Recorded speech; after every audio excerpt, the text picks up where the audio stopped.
So ngayon pa lang, imapa mo na yung gusto mong mangyari. You attract things to happen. Our mind is like an iceberg. 10% subconscious. Kaya ka takot kasi conscious ka. Pero if you map your mind on a positive things that you want to happen in your life, guys, you can never see the negative thing. Pare, anong nakikita mo dyan?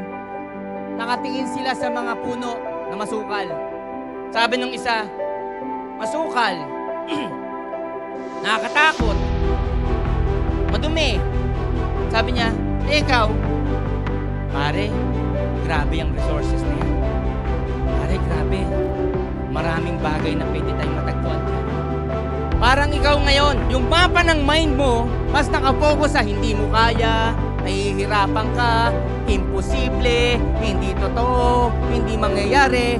Minamapa mo na sa utak mo yung mga bagay na hindi mo pa nagagawa. Yung taong tumama at taong nag-fail, pareho ng sentiments mo ngayon. Pareho tayo na naka-experience ng same fear na nakita ng taong tumama.